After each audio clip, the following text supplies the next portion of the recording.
Today's Daily Ticker brought to you by Pelican Brewing's Bad Santa, the Cascadian Dark Ale that brings holiday cheer to your glass. Get on the naughty list with Bad Santa. Ho, ho, ho. We'll see if we got thumbs up. Let's do this. Let's talk about the game that Oregon fans will have an eye on this weekend. Who will their opponent be in the Rose Bowl on New Year's Day between Ohio State and Tennessee? Joining us now is our good friend Steve Helwagen of Bucknuts, 24/7, covering Ohio State since 1988 at Steve Helwagen. Steve, good morning to you.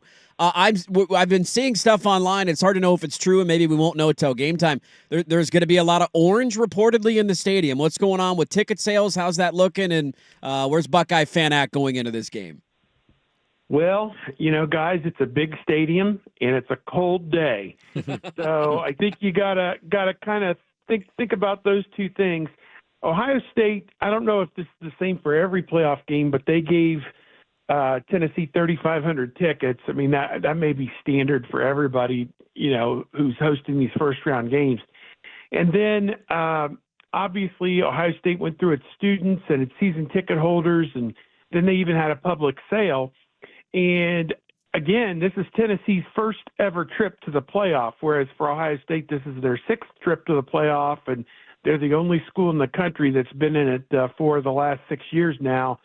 So I don't want to say it's old hat, and there's also a little bit of a hangover, certainly, with the way the season ended. Everybody pushed all in with their chips in the middle of the table for the Michigan game, and that didn't turn out very well, obviously, as they lost at home 13-10. So you add it all up, and it's understandable that maybe some Tennessee people have found a way to get some tickets, and my guess there'll probably be about 15,000 of them. But it's just a drop in the bucket. There'll be over 105,000 people there. And we'll see. If they bring the crowd from the Indiana game the week before the Michigan game, they'll will the team to victory. If it's the crowd from the Michigan game, which was stone silent most of the day because the team didn't give them anything to cheer for, Right. They'll probably lose by 2 touchdowns. But, you never know. Steve, we had you on, I think, at Big Ten Media Day, and I had asked you about the Ryan Day hot seat stuff, and you basically said, no, there is no hot seat for him. And you may say the same answer now, but I'm curious. We saw the football operations expenditures. We saw the roster expenditures. They spend the most money of all the programs in college football. And there's some, real big blue bloods out there, including the recent one, Oregon. And I'm just curious, if they lose at home as over a touchdown favorite after losing at home to Michigan in what was a down year for the Wolverines, is Ryan Day's job on the line? And if it's not, how do they spend this to fans that this is going to change or get better next year, given it was supposed to be better this year with everybody returning and getting Chip Kelly as the OC? Yeah, that's a fair question. I think, obviously, 4 straight losses to Michigan, no Big Ten championships these 4 years, and unless they win the next 4 games, no national championship either. So, they are staring straight up at the mountain coming off of a crushing defeat. You just wonder where everybody's head is. Everybody's got to have a little bit of a wounded psyche right now connected to that Ohio State program, and maybe some even self-doubt. Are we capable of doing this? That would be human nature. Regarding Ryan Day, public sentiment after they lost to Michigan was probably 20-1 against him, if not worse. I mean, he had a job approval rating lower than some politicians. I'll just leave it at that. Just say Biden. It's okay. We know. We see the numbers. Yeah. below the sitting president. So, I look at it that for him to leave, they'd have to pay him $37 million, it sounds like, for a buyout.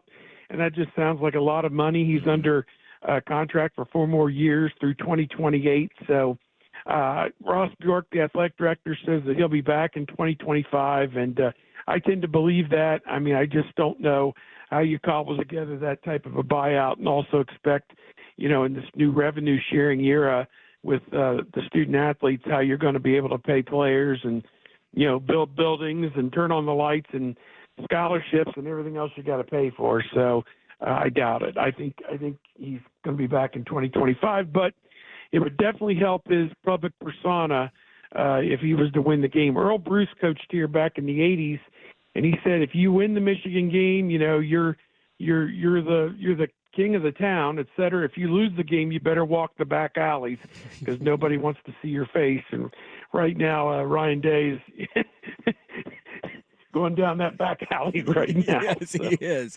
Yeah, it's welcome to life as the head coach at Ohio State, right? I mean, that's, you can win 10, 11 games every year, and it doesn't matter. You don't win the one that matters the most. They're going to run you out of town. Well, go ahead, Steve. And I'll just say two things. One, if they don't win this game, they'll end up 10-3.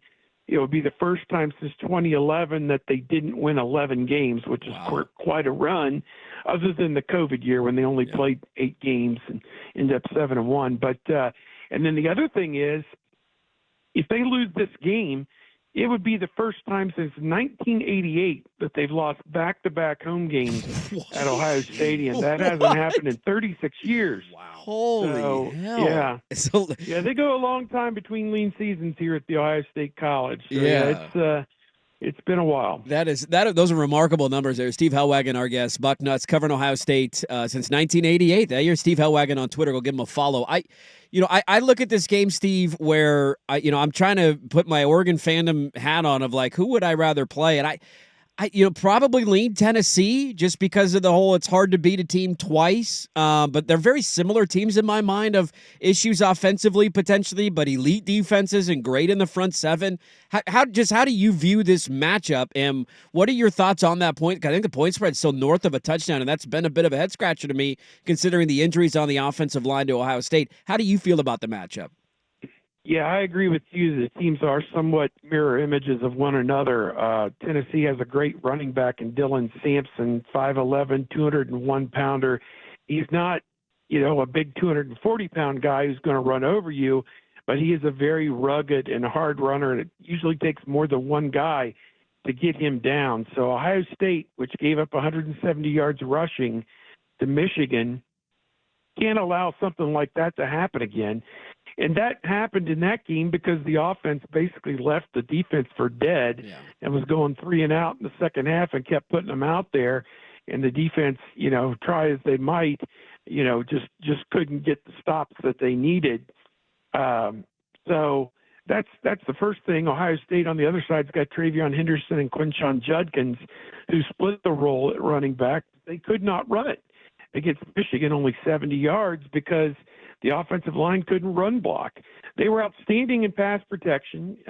Will Howard was never sacked by Michigan, but they just couldn't create any kind of running lanes for the running backs. The play calling by Chip Kelly was terrible. He kept running the ball inside where Michigan's got 2 all Big Ten defensive tackles. And so it just was not a good day for the offense, play calling, execution, any of it. And when Will Howard got banged up in the second quarter, he took a heavy hit on a run. He was never the same after that. He just did not play well after that. He had 2 interceptions, one of them that they returned to the 2-yard line for a touchdown. And I'll just throw this nugget out there as well. The Ohio State defense has been outstanding since the Oregon game. If you take away a pick-6 interception that Penn State had, that Will Howard threw, and then that play that Michigan had returning the ball to the 2-yard line and kind of pinned those 7 points on the Ohio State offense, you take those 2 touchdowns off the ledger, Ohio State's defense has only allowed 8 points per game in the last 6 games since playing Oregon. So down the stretch, they took that off week after Oregon, and Jim Knowles, the defensive coordinator, they really took it to heart and got that side of the ball fixed. Yeah, they definitely did. It felt like the way they played against Michigan, it was going to be enough to they get the goal line interception. It's like every time they make a play, you go, here you go, offense, go make something happen, and the offense would say, nah, we're okay. The defense has not been the problem in Columbus. Last one for you, Steve. You think they get it done? You think Ohio State wins tomorrow? Yeah, I think home field's got to count for something, and I think with the cold weather, Tennessee doesn't play in this type of weather. I know that's a bit of a stereotype, and it does get cold in Knoxville, Tennessee. I understand that. But Ohio State played its last game in this weather against Michigan.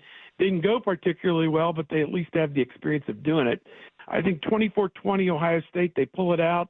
And I would think Oregon would not want to play Ohio State again because Ohio State would have a tremendous amount of momentum coming off of this and a lot of incentive to pay back Oregon for that great, I call it a great game, that game that Oregon pulled out there.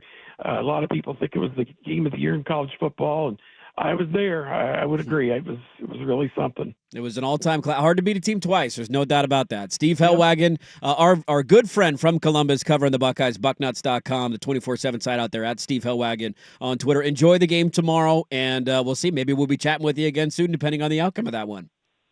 Yep. Take care. Have a good holiday, guys. You too. There you go. Steve Helwagen. Good stuff from him, where he said he thinks they get the job done.